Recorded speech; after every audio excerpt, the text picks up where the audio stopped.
Jen.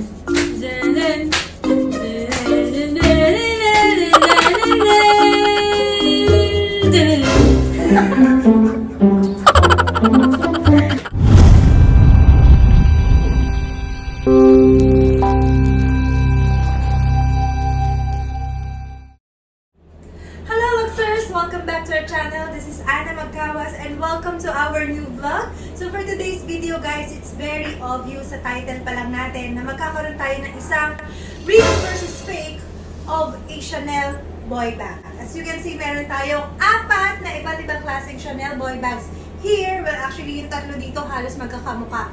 Ito lang katabi ko ang medyo na iba. Well, alam nyo ba Luxers na isa sa mga Chanel boy bags na to ay fake? So now, Luxers, any guess sa unang tingin, alin sa tingin nyo sa 4 na to ang real at ang fake? So, para mas matulungan kayo, lapitan natin sila isa-isa.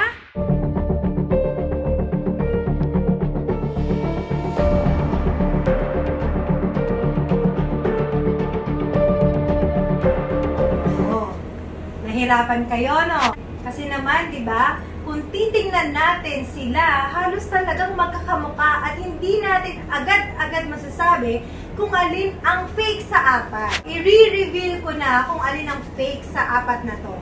Ang fake sa kanila ay walang iba kundi ang ito nasa tabi ko. Itong Chanel bag na to, ang impostor sa kanilang 4. O diba, paano natin masasabi? Paano natin nalaman? Yan ang aalamin natin guys. So, dyan lang kayo at isa-isahin natin ang mga detalye kung paano natin nasabi na ito ay isang impostor. Luxers, itong 3 Chanel boy bag dito, lahat sila ay in caviar leather. Pero may pagkakaiba. Pero kung mapapansin natin, di ba parang halos talagang magkamukha sila. So ito yung fake. Itong nasa gitna, yung fake bag. So itong Chanel boy bag na fake, guys, ang katulad nito ay itong kanyang nasa kanan. Pareha sila na textured classic caviar leather ang ginamit. Well, this one kasi, guys, is also caviar, pero shiny classic caviar yung kanyang material. Kaya kung mapapansin nyo, medyo mas shiny yung texture niya or yung dating niya as compared to the other Chanel boy bags. Dito muna tayo sa dalawang magkamukha, magfocus. First, saan ang galing itong fake bag na to? Well, Luxers, tumawag sa akin ang kumari ko. It's last year. Umiiyak. Sabi niya, sis, napeke ako. So, ito yun. So, itong bag na to ay nabili niya sa isang kaibigan na malapit sa loob niya. Imagine, guys. At 160,000 pesos. Originally, at 185,000 pesos daw. Pero since yung medyo rush sale, ayan, binigay sa kanya at 160,000 pesos. Imagine, ang laking pera noon, guys. So, dahil nga kaibigan niya at yun, close sa kanya, so malapit yung loob niya sa kanya, hindi niya na naisipan pang ipa-check itong bag na to. So, until one time, na lumabas siya with a friend at nagsabi, parang may mali, parang may something sa bag mo. At dun niya lang napaisip na ipa-check or ipa-authenticate itong kanyang Chanel bag. So, ngayon, pina-check niya yung bag, not just once, not just twice. Isa lang ang lumalabas, Luxers. The bag is fake. So, nanlumo siya. Syempre, guys, ang laking pera noon. And then, kinontak niya ngayon yung seller. Ayaw na siyang i-refund. Nakaka-sad man, guys. Nakakalungkot isipin. Well, hindi lang ito yung first time na nakarinig ako ng isang magkaibigan na nasira dahil sa bag. Ang dami ko nang na-experience, ang dami nang lumapit sa akin na late nila nare-realize na fake pala yung binenta ng friend ko. It's a lesson learned for her. Ngayon, ipinagpas sa Diyos niya na. Nakakalungkot. Okay, so ito na guys. Simulan na natin. Paano ba natin nasabi na itong bag na to ay fake? So, unahin natin guys yung kanyang leather mismo. So, pansinin nyo itong fake bag. Tingnan nyo mabuti pag i-zoom in natin guys. Yung kanyang texture ang lalaki ng grains niya. Kita nyo? Malalaki yung mga parang bilog-bilog niya, yung dots niya, at may nakikita kayong reflection ng ilaw. At the same time, yung kanyang mga dots, pansinin nyo, para siyang yung Dalmatian. See? Ang lalaki ng grains. Iba yung pagka-texture niya. Masyadong shiny. So now, tingnan natin itong sa real one. So, pansinin nyo guys, yung kanyang texture. So, dito guys, kung mapapansin nyo, yung mga texture niya, yung mga grains niya, hindi katulad kanina na parang Dalmatian, na parang mga dot. So, dito pag natatamaan ng ilaw, as in parang pare-parehas lang sila. Pare-parehas lang sila ng reflection. See?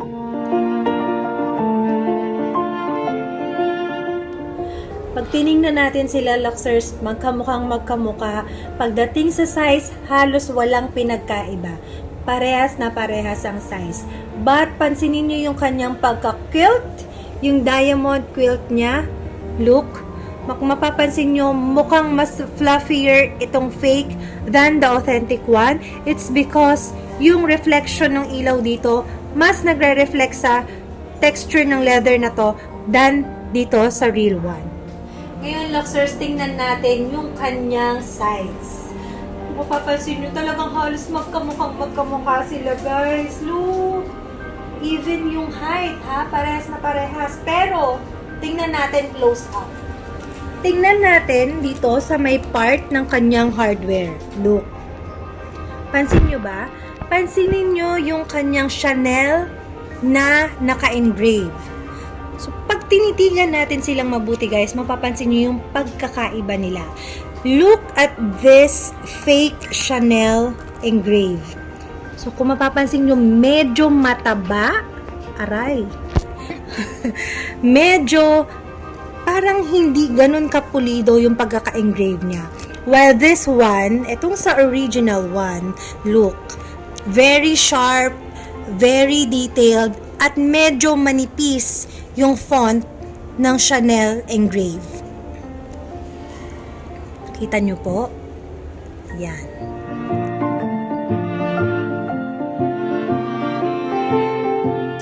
Ngayon, pagdating dito sa likod, guys, grabe, nahirapan na kami dito. Nai-stress na ako sa bag na to.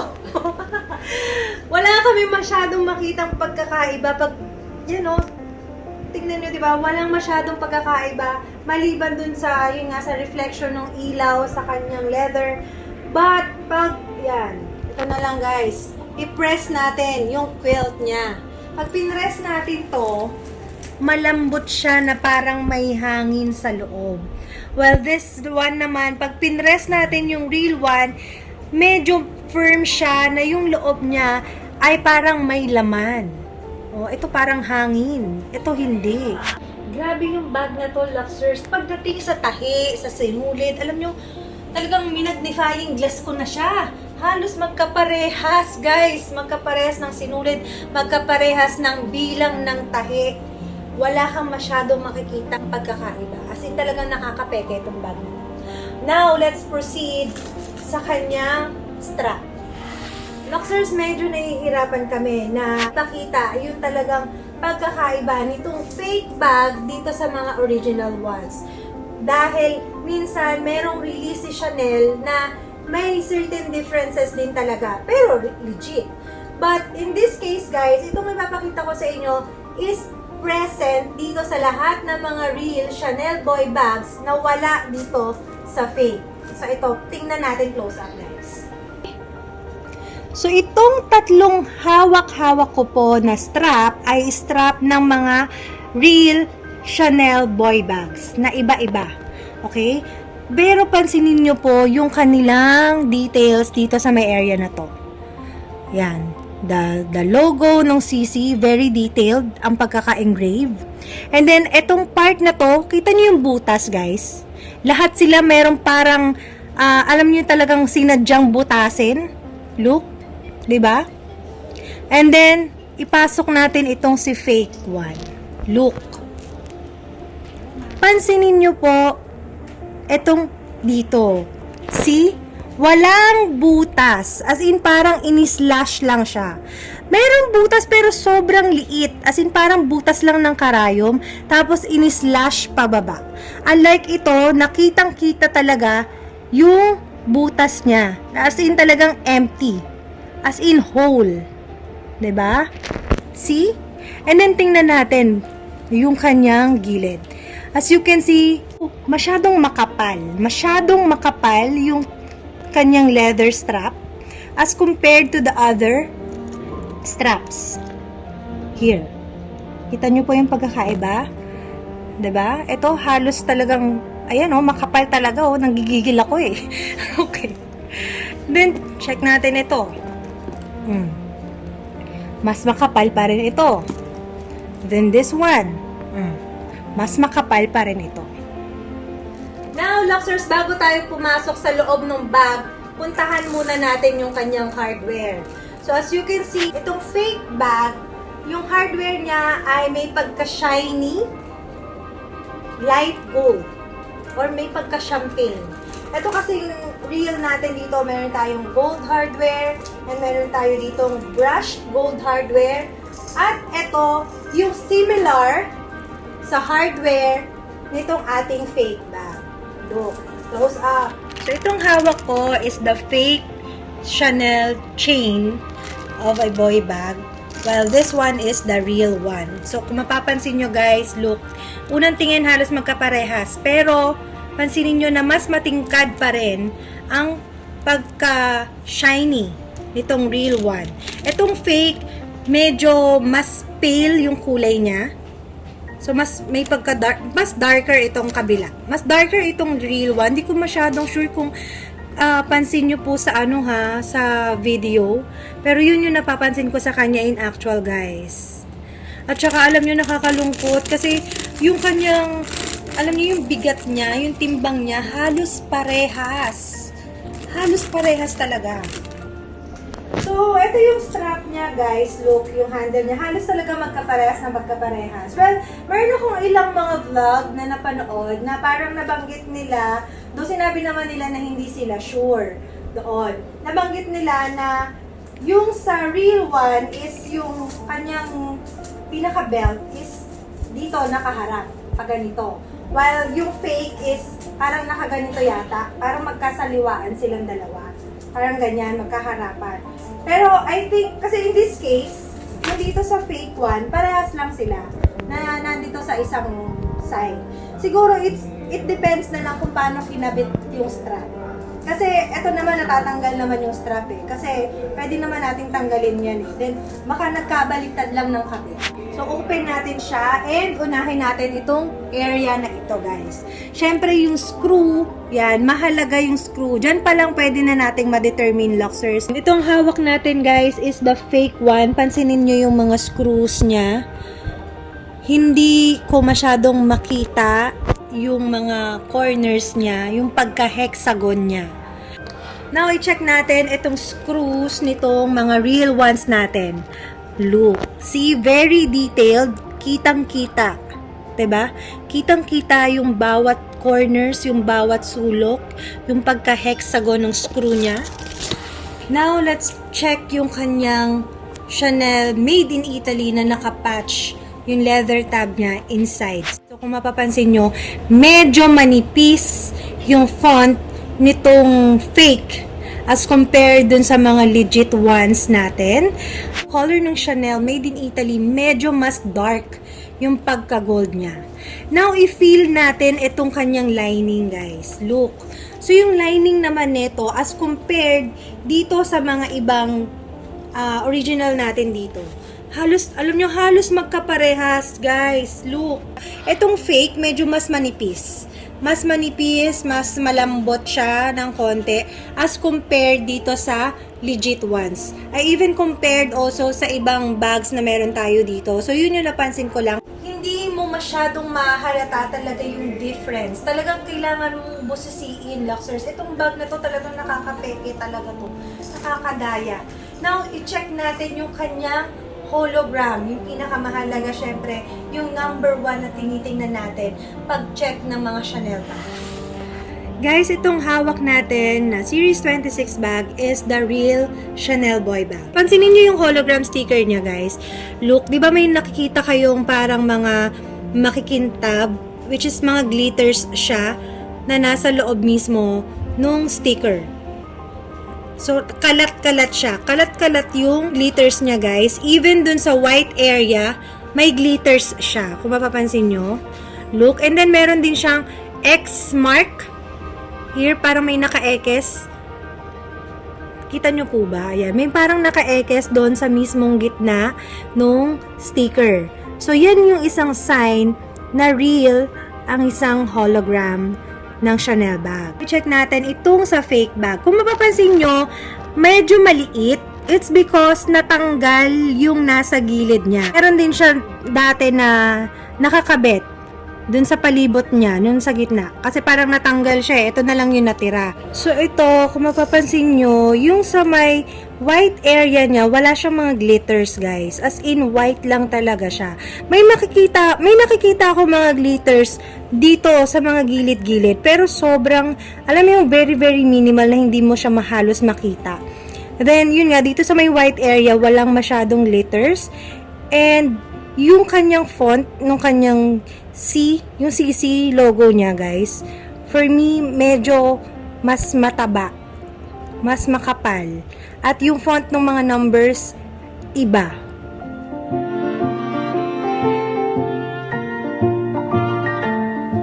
Luxers, para mas magkaroon kayo ng idea about sa mga Chanel hologram stickers, punta kayo sa yugiscloset.com. Yun yung ginagamit kong guide, guys. Nakalagay dyan, meron silang mga samples ng every Chanel hologram stickers from Series 0. Ayan, dito sa vintage. Ayan, Series 0 up to Series 20. Ano yung update nila? Series 25. So, yun yung last update nila, guys. So, dyan makikita nyo iba't ibang klase ng mga hologram stickers depende sa series or sa taon kung kailan lumabas ang isang bag. Luxers look. See? Ang ganda nila pareho, di ba? Even yung size, yung length ng strap, even yung kanyang timbang, halos same na same. Wala kang masyadong makitang pagkakaiba, guys. Unless yun nga, bubusisiin talaga natin siyang mabuti. So, Luxers, beware. As in, beware talaga kung bibili kayo ng mga, not just Chanel bags, but other luxury bags. Make sure that your seller offers money back guarantee in case, di ba? In case lang that the item is not real. Iba na yung may pangahawakan kayo, iba na yung may assurance kayo. Kasi syempre, di ba, hindi naman natin lahat afford bumili ng brand new sa store. So that's why karamihan sa atin, bumibili talaga tayo pre-love para lang makuha natin yung dream bags natin, guys, di ba? Katulad nitong Chanel Boy bag, sobrang daming may gusto nitong bag na to. Pero nakakalungkot lang, guys, na merong mga ganitong bags na lumalabas. Well, alam nyo, hindi naman masamang gumamit ng fake para sa akin. Ang hindi lang maganda siguro is yung magbenta ka ng fake na palalabasin mong real. Luxers, disclaimer po, again, I am not an expert. So, itong mga shinare ko po sa inyo ay based on my experience, based on my observations na nakita ko dito sa mga bags na to. At yun, so i-share ko lang po talaga sa inyo. Kung meron man ako mga nasabi na medyo sa tingin nyo ay taliwas sa inyong paniniwala, feel free to comment below dito po sa ating comment box. Yun lang, Luxers. Thank you so much for watching. I hope na may natutunan kayo in this video. Until next time, thank you so much. Don't forget to subscribe. And also, don't forget to follow us in our Instagram and Facebook account at LuxOnlinePH and Bag Talks Diana. Until next time, guys. Bye!